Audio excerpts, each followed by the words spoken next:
The story you are about to hear is fictional and is not considered PC. Viewer and listener discretion is advised. The first time I saw Penal 4 from orbit, I understood why we called it New Australia.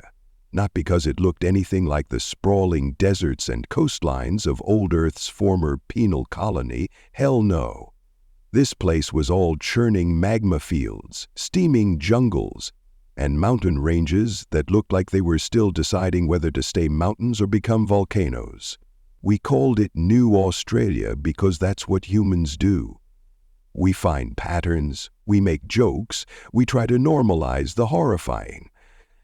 I've been running prisoner transports to Penal 4 for 3 years now. The pay is good. Hazard bonuses stack up fast. But the psychological evaluation requirements are strict. Not everyone can handle shuttling the worst humanity has to offer down to a planet designed to kill them. Prisoner transfer initiating in 30 minutes, the ship's AI announced overhead. Security personnel report to holding bay. I tucked my regulation stunner into its holster and straightened my interplanetary corrections uniform. The patches still read Terraforming Initiative Support, because the politicians back home needed their plausible deniability. Can't have the voting public thinking we're just dumping criminals on a death planet. How many today, Lambert? I asked my squad leader as I entered the holding bay. She glanced up from her tablet. Just over 10,000. Mostly the usual. Murderers, terrorists, war criminals. 43 child predators. 8 corrupt politicians who started wars for profit or took billions in bribes, couple hundred serial killers, and 1 pineapple pizza enthusiast. She cracked a smile at the old joke. Dark humor is how we cope. Glad to see they're finally sending those politicians, I said, checking my weapons. Took 3 administrations to finally convict them? Yeah, ever since the Global Accountability Act passed, we've been getting a steady stream of them. Remember that senator who redirected colony funds to his private accounts while those settlers starved? He didn't last 2 days down there. The holding bay was a sterile white room with hundreds of transparent cells visible from our central command post. But that was just one section. The full prisoner hold took up 12 decks of our massive transport vessel. Inside each cell, a prisoner in standard orange jumpsuit sat or stood. Expressions ranging from rage to despair to eerie calm. Every one of them had been deemed too dangerous or too costly to rehabilitate, too evil to live among civilized society, too valuable as labor to simply execute. Remember, Lambert addressed our 5-person team, official mission parameters state these individuals are being transported to assist in the early-stage terraforming of Penal 4, with the possibility of sentence reduction for good behavior and meaningful contribution. We all knew what that meant. The brass and politicians needed their paperwork to say something other than, we're dropping these monsters on a planet that will probably kill them, and if it doesn't, they can try to survive long enough to make it marginally more habitable for future mining operations. I walked down the row, checking each prisoner's restraints. Most avoided eye contact. Some glared. One, a mass murderer who detonated bombs in 3 separate arcologies, smiled at me like we shared a secret. You enjoy being part of this system, soldier? He asked softly. I kept my face neutral. Just doing my job. Sending us to die on that rock? At least be honest about what you're doing. The geological and atmospheric conditions on Penal 4 present challenge. I recited the official line, but the colony has established several stable habitation zones. Your labor will contribute to expanding those zones. He laughed. Habitation zones? Is that what they're calling the caves now? I moved on without responding. The habitation zones were indeed mostly cave systems, reinforced with whatever materials the earlier prisoners had managed to salvage from their landing pods. Survival rates were low, but not zero, which is how the whole program remained technically legal. Through the viewports, I could see Penal 4 growing larger. Even from space, you could see the angry red glow of lava fields cutting through the dense purple-green jungles. Massive storm systems swirled across its surface, lightning connecting ground to sky in constant, violent communication. "You ever wonder if we're the bad guys here, Das?" Officer London asked quietly. As he came to stand beside me, I shrugged. "Every prisoner here had a trial. Multiple appeals. They've earned this." "Even the pineapple pizza guy?" He smirked. "Especially him." I forced a smile. The pineapple pizza joke started years ago, a way to break tension during briefings.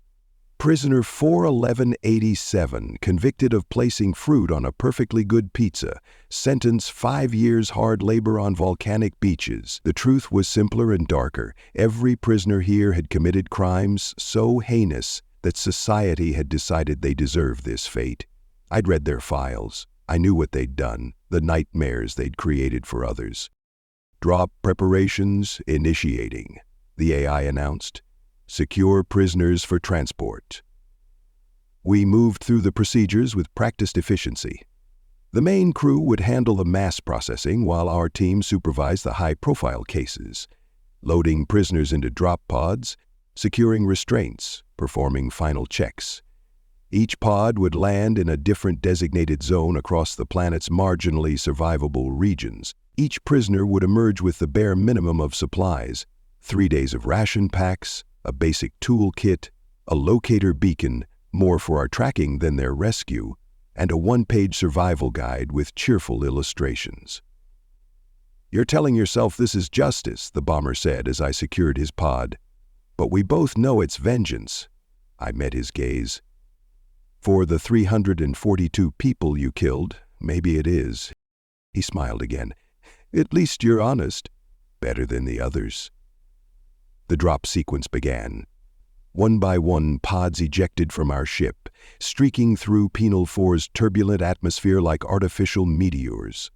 On the monitors, we watched their descent trajectories, ensuring they landed within designated zones, areas with at least a theoretical chance of survival. "All pods away," Lambert confirmed. "Drop complete." We gathered in the observation deck to watch as the pods made landfall, thousands of fiery streaks disappearing into the hostile landscape below. Somewhere down there, 10,000 of humanity's worst would be emerging, blinking against alien sunlight, facing a planet that wanted them dead. Official reports indicate a 27% 3-month survival rate. The AI helpfully informed us. This represents a 3% improvement over last quarter. "Progress," London muttered, though I noticed the politicians have the lowest survival rate of any category, only 12%. "Too used to having others do the dirty work," I replied. "Not bribe a volcano or negotiate with those predatory vines." The truth is, Penal 4 isn't just punishment. It's an experiment. A test to see if human determination, ingenuity, and desperation can transform a hellscape into something habitable. The prisoners who survive the longest are the ones who form communities, who pool their meager resources, who find ways to grow food in soil that shouldn't support Earth life. They're building something down there, one brutal day at a time. Scientists say that in 50 years, Penal 4 might have stable, self-sustaining human colonies. In 100, it might have areas as hospitable as the harshest regions of old Earth. In 200, it might be a functioning society. None of today's prisoners will live to see it. But their children might. The dirty secret of New Australia is that some prisoners find each other, form bonds, create the next generation of colonists who never committed any crime but being born on a death world. As our ship broke orbit, I took one last look at the churning hellscape below us. Somewhere down there, 23 of humanity's worst were beginning their sentence. And somewhere else, the children of previous transports were learning to call this place home. Deathworlds aren't just a punishment. They're humanity's darkest, most desperate form of hope. I apologize for the confusion. Let me provide the second part of the story in this response. Unlike most transport officers, I occasionally volunteer for drop escort duty. The brass call it maintaining operational awareness, but the truth is simpler. I need to see where we're sending them, need to witness the full process. You can't compartmentalize this kind of work forever without losing pieces of yourself. Today, I'm leading a small security team to the primary drop zone. Landing Site Alpha, one of the few stable plateaus large enough to temporarily house thousands of new arrivals before they're distributed across the habitation zones. Our shuttle cuts through Panel 4's acid-laced cloud cover, the hull material specially designed to withstand the corrosive rain that falls 9 months out of the planet's 13-month year. Descent protocols engaged, our pilot announced. Surface wind speeds at 42 knots, temperature at landing site 38 Celsius, breathable atmosphere with elevated sulfur content, masks recommended but not mandatory. Below us, the terrain resolved into clearer focus. The landing zone was a flat expanse of blackened rock, surrounded by that distinctive purple-green jungle. Years of landing shuttles had scorched and compacted the volcanic soil into something resembling a primitive spaceport. A collection of crude structures ringed the perimeter, buildings cobbled together from salvaged drop pod materials, native plant fibers, and the heat-resistant stone that was Penal 4's most abundant natural resource. And waiting for us, arranged in formation, was the welcoming committee. Prisoner Governance Assembly is assembled per protocol, the co-pilot noted, checking her screens. Standard security formation, no anomalies detected. I nodded, adjusting my sidearm. The Prisoner Governance Assembly was our sanitized term for what everyone knew was essentially a warlord-run society. Early in Penal 4's colonization, the strongest, smartest, and most ruthless prisoners had established control. Over time, this had evolved into something resembling a functional government. Brutal and harsh, but with rules that allowed for survival. The system worked for everyone. We didn't have to devote resources to governing the planet, and they maintained enough order to gradually improve those survival statistics. Our shuttle touched down with a slight bump. Through the viewports, I could see them waiting. 200 or so prisoners in mismatched clothing, some in faded and patched orange jumpsuits, others in garments made from native materials. They stood in a precise formation, maintaining perfect discipline despite the sweltering heat. Armed, too, primitive spears and clubs mostly, with a few higher-ranking members carrying salvaged tools that made effective weapons. Showing a lot of discipline today, London noted beside me. Must be the politicians in this batch. They always make a show when we bring down the rich and powerful, I replied, standing to address our security team. Remember, we maintain control until formal handover. No fraternization, no commentary. We are representatives of the Interplanetary Corrections Authority and will conduct ourselves accordingly. My team nodded, 8 of us to oversee the transfer of 10,000 prisoners. The math only worked because we all understood the unspoken arrangement with the prisoner government. They maintained order. We pretended not to notice how they handled things once we left. The shuttle ramp descended with a mechanical whine, and hot, sulfur-tinged air rushed in. I led my team out onto the blackened surface of Landing Site Alpha, where the leader of the Prisoner Governance Assembly awaited us. Officer Das, she greeted me with a curt nod. The Assembly welcomes your return. Governor Ellis had been a corporate executive convicted of authorizing illegal human experimentation. 15 years on Penal 4 had transformed her from a soft-handed CEO into a hard-aimed ruler of the damned.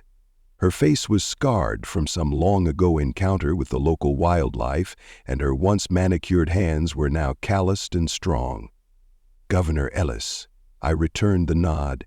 We bring 10,000 new residents for your rehabilitation program. She almost smiled at the euphemism. We are prepared to receive them. I understand there are several politicians and 43 child predators in this transport. That's correct. The manifest has been transmitted to your systems. What passed for systems here was a collection of salvaged tablets and computers. powered by geothermal energy tapped from the planet's abundant volcanic activity. The prisoners had proven remarkably resourceful in maintaining some level of technology. Ellis gestured, and several of her lieutenants approached. The drop pods have been tracked and recovery teams dispatched. We'll have most of the new arrivals gathered by nightfall. Behind us, the main transport ships were now visible in the sky, massive silhouettes descending to the minimum safe altitude. Soon they would begin the pod drops across the designated zones, thousands of individual containers raining down across the marginally habitable regions of Penal 4. And the special cases? I asked, using our euphemism for the child predators. Ellis's face hardened. They will be processed according to our established protocols. Everyone knew what that meant. Even among murderers, terrorists, and war criminals, certain offenses were considered beyond redemption. The Prisoners' Society of Penal 4 had established its own justice system, and it was notably harsher than Earth's in some respects. Request for wood chippers has been denied again, I informed her, passing over a tablet with the official supply manifest. Machinery deemed non-essential to terraforming objectives. Pity, she said without emotion. The volcano will have to do then. More efficient anyway. The volcano in question loomed on the horizon, an active cone with a perpetual plume of ash and smoke, close enough to the landing zone to be visible but far enough to pose no immediate danger. They called it final processing in their dark humor. The saying goes that it's better than a wood chipper anyway, added her lieutenant, a former terrorist with burn scars covering half his face. Faster, at least. I maintained my professional demeanor, neither approving nor objecting. The official policy was that once handover occurred, the prisoner governance system was autonomous within certain boundaries. What happened in final processing wasn't in my reports. Above us, the first wave of drop pods began descending, fiery trails cutting across the sky. The ground teams moved into position, ready to secure the landing areas. The process would take hours. 10,000 prisoners delivered across multiple drop zones, then gathered, processed, and assigned to various camps and settlements. We'll need to inspect the primary receiving area, I told Ellis, following protocol. She nodded. Of course. This way? The receiving area was a series of large, open-sided structures where new arrivals would be processed. Crude but effective, tables for registration, medical assessment stations, and assignment centers where new prisoners would learn their fates in this hellish world. The politicians will be assigned to Sector 7, Ellis informed me as we walked. Hard labor in the mineral extraction pits. Not a survival-friendly assignment, I noted, knowing full well it was intentional. Ellis didn't bother denying it. They sent others to die for profit and power. Seems fitting they should experience similar conditions. She paused, though if any show useful administrative skills, they might earn transfers to more sustainable positions. That was how the system worked here.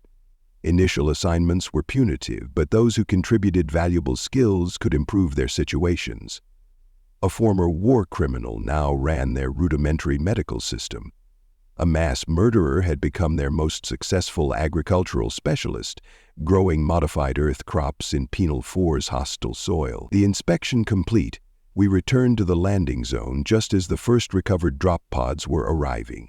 Teams of prisoners pried open the doors, helping, or in some cases dragging, the new arrivals out. The disorientation was always evident. Despite the briefings given before drop, nothing prepared you for the reality of Penal 4. The heat, the strange light from the orange-tinted sun, the distant roar of volcanic activity, the alien screeches from the jungle. I watched as the 43 child predators were identified and separated from the main group. No one protested as they were led to a holding area at the edge of the landing zone. Even among the worst of humanity, there was a hierarchy, and they were at the bottom. The corrupt politicians? I asked Ellis. Being identified now, she replied, they'll receive the traditional welcome. The traditional welcome for former political figures was a public introduction to the entire settlement. Names announced, crimes detailed, faces shown to everyone, no anonymity, no hiding what they'd done or who they were. For people accustomed to power and deference, it was both humbling and dangerous. Their former victims might well be among the existing prisoner population. As the day progressed, the process continued with mechanical efficiency. The prisoner governance system had refined this over years of transports. By sunset, over half the new arrivals had been processed, assigned, and dispatched to their respective zones. The remainder would be handled by morning. And then it was time. Without announcement or ceremony, the child predators were marched from their holding area toward a trail that led to the volcano's base. The procession was quiet, orderly, almost ritualistic. Guards walked alongside them, but no restraints were necessary. Where would they run to on this hostile planet? "You don't watch?" Ellis asked me, noting how I turned my attention to the supply transfer instead. "Not officially part of my inspection duties," I replied carefully. She understood. Plausible deniability. Even out here you maintain the fiction. "The fiction is necessary," I said. "For them, back on Earth, the politicians, the voters, they need to believe we're better than this." "And are you?" she asked simply. The question hung between us as the procession disappeared down the trail toward final processing. In the distance, the volcano rumbled, as if anticipating its role in Penal 4's justice system. "Transport inspection complete," I announced formally, changing the subject. "We'll depart once supplies are transferred. Your quarterly requisition has been approved with standard modifications." Ellis nodded, professional again. "We appreciate the authorities' continued support of our rehabilitation efforts." The fiction maintained on both sides. Hours later, as our shuttle lifted off from landing site Alpha, I watched through the viewport as the primitive settlement receded below us. The volcano glowed in the gathering darkness, its perpetual fire a reminder of the harsh justice dispensed on this harsh world. "Another successful transfer," London noted as we broke through the cloud cover. "Just another day on the job," I replied, the practiced phrase hollow in my mouth. But as our shuttle docked with the transport ship and we prepared for the long journey back to civilized space, I couldn't help but wonder which was more honest. The brutal transparency of Penal 4's justice, or the sanitized fiction we maintained for the comfortable citizens of Earth? The transport hummed around us, preparing for the jump to hyperspace. In 30 hours, we'd be back in Earth orbit, ready to collect the next shipment of humanity's worst, for delivery to humanity's worst planet. Just another day on the job, indeed. Thank you for listening to this story. I hope you enjoyed it. Be sure to leave this video a like and subscribe if you want to see more stuff like this. Video shares, memberships, and super thanks help the channel grow as well, so feel free to partner with this channel in that way as we grow. With that all said, thank you again for listening to this story, and thank you for your time. On the left side of your screen are some videos I think you might be interested in. I hope to see you in the next one.